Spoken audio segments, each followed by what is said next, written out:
London has been one of the main scenes for Enslaved over the years. It's been one of the most important cities outside of Norway. Kind of like a second hometown to us. Always good attendance, always great shows, great fan base. So we've been playing a lot of important gigs over the years in London. So it felt kind of natural to mark the start of the 25th celebration year in London. Yeah, I mean everything has changed. Well, it's very much changed, and still we maintain the same ideas, the same approach to make music, the same approach to write lyrics. I mean, but I mean, obviously things have. It has rather developed than changed in my point of view. I mean, you get a bigger perspective of things, obviously, both with the musical and lyrical ideas. Otherwise, it would be kind of sad if we stagnated already in 1993, for instance. So I'm very happy that's been a development, and that has been the key factor that we are always able to continue to take the next step to develop the whole concept of Enslaved, and that's the major reason that we have been doing this for so long time, because it's still inspiring to be in this band. It's still inspiring to create music and art in Enslaved, and that's why we have never got tired of it. So it's just growing and growing, and that's a great thing. In that perspective, it doesn't feel like 25 years at all. It sometimes it almost feels like we only just started. So I guess that's a good sign. It resembles some sort of Viking outfit anyway. But I mean, that cover was really not supposed to be like that. I mean, it was just done to a little lower budget than we imagined, because it was supposed to be manipulated. That chair would be sitting, and it was supposed to be inside of gigantic flames and stuff like that. But the record company couldn't afford to actually make that design. So I was kind of shocked when he just printed the album cover like that, and I was like, okay, this is it. All right. So it's a pretty silly cover in my point of view, but somehow it works, and it's a long time ago, and it's more or less just it's the same. It has a different wrapping nowadays, but I mean it's still the same.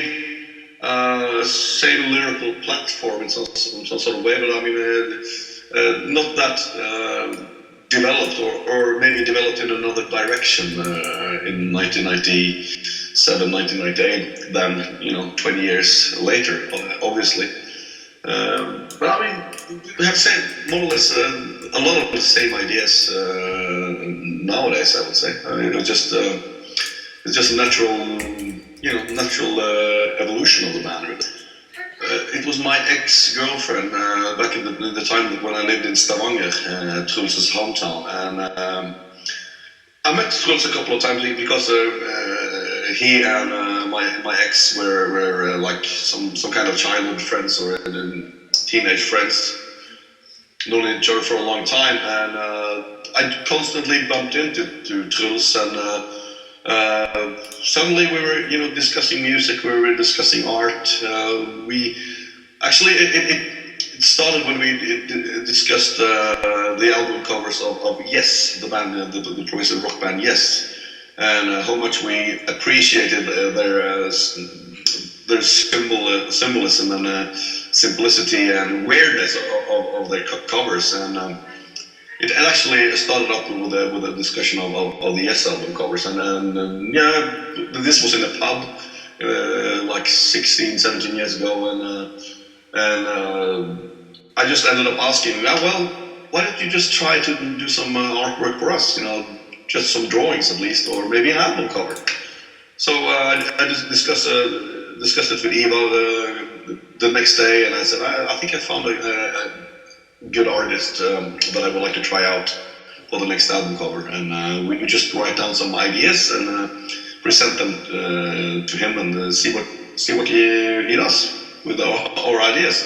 And this was in beginning of 2001, I think, and he ended up painting the Monumental cover, and he's been with us ever since.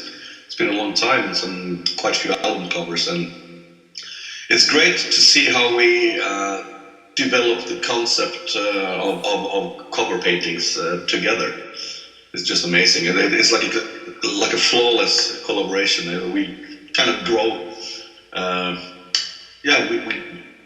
It's all intertwined. It's all growing together.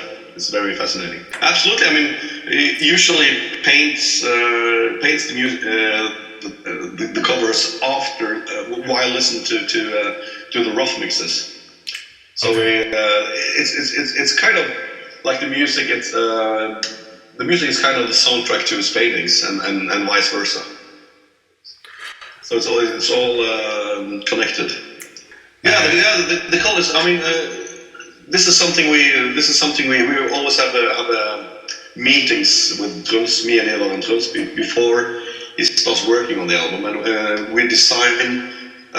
We kind of agree on the elements to be included in the paintings and the colors to be included, and that differs, of course, with the ideas we have and the lyrical concept, the lyrics that are written, and so the elements and the colors they can differ a lot. It really depends on what we are singing about at the specific album. Yeah, it's kind of the lyrical platform is based upon Norse mythology, Norse philosophy, symbolism, runes, psychology, dreams. Everything is connected, of course. It's not that folklorish. I would say it's more mythological and metaphysical than actually folklorish, and maybe that's the difference between our earlier work, which were more kind of historical and folklorish to a certain point. It's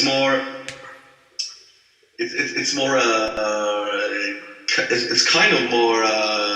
How shall I put it? A little landscape, but I mean the landscapes is of course reflections of a certain state of mind, just like the nature. I mean, you are a reflection of the environment around you, of the course. Nature and everything. Of course. So everything is connected.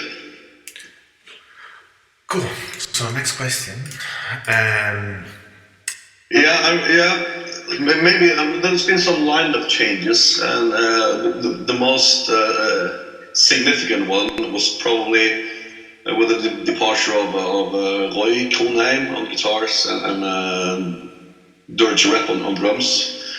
So when we parted ways with them, it was more or less just me and Eva left. And this was prior to the recording of, or during the recording of Below the Lights, actually. So we were very focused, and we were kind of clear on what we wanted to include and what we wanted to cut away, because we strongly felt that Monumental in particular had far too many loose ends. There was imagine if you had too many colors on your sheet. You have to use the knife, cut away a little, use the scissor, and strip everything down, and continue with the most essential parts. And that's kind of what we did back then. We kind of, after more than 10 years, after actually 11, 12 years, we sort of started on scratch again. And that was a very, very healthy decision to do, I think, because then we were, it was a new, fresh start, and we were really, instead of giving up, we suddenly were really enthusiastic about things. It was like going back to '91, but I mean, with better skills. So that was probably the most significant step in our whole existence, actually. The funny thing is that the bands that were around when we started, bands like Mayhem and Darkthrone and Immortal Emperor, most of those bands are still around, or most of the guys in the band are still active in the metal scene.